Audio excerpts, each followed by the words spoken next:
হ্যাঁ দাদা। হ্যাঁ ফিরেছি। এমনি এমনি তো প্রবলেম তো একটা হচ্ছেই বুকে, বুঝলি। যতদূর মনে হলো গ্যাস ফর্ম করেও হতে পারে সেটা, প্লাস নর্মালি যেটা মাথা ব্যথা বলছিল প্রচণ্ড, সেটাও আছে। হুম। এবার ঘটনা হচ্ছে আমি মাথাটা তো অনেকক্ষণ ম্যাসেজ করে দিলাম, যাই হোক। তারপরে তোর বললাম যে কি করবে যেটু বলো, দেখো এখন একটু বেটার লাগছে। আমি ওই তোর প্যান 40 আর প্যান 40 যে কোনো একটা বললাম যে রোজ সকালে খালি পেটে খাও, কয়েক এক মাস অন্তত খাও, দেখো তাহলে কি হয়। যাই হোক, তোর বলে টোলে তারপরে একটু রিলিফ হলো।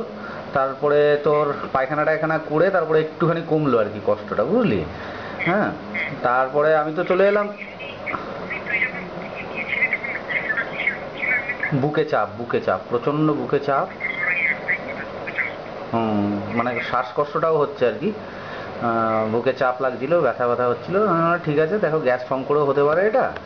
তারপরে তোর করলাম, তোমার একটু আগে মা ফোন করেছিল, বলল যে আমি সেনগুপ্তকে ফোন করেছিলাম কন্ডিশন। সেনগুপ্ত দেখে বললো এ তো আপনি হাসপাতালে ভর্তি করে দিলেই ভালো হয়। তা আমি বললাম যে না ও, না, হ্যাঁ হ্যাঁ ও দায়িত্ব এড়ানো। আমি কালকে আর একবার যাবো, বুঝলি। আমি ওই জেঠুর এনজিওগ্রামের সিডি আর রিপোর্টগুলো নিয়ে আসবো।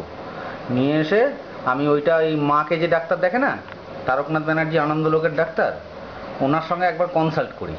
হ্যাঁ। যে ওটা দেখে উনি কি বলেন, মানে এনজিওগ্রামের খবরটা কি, সেটা উনি দেখলে বুঝতে পারবে যে অ্যাকচুয়ালি প্রবলেম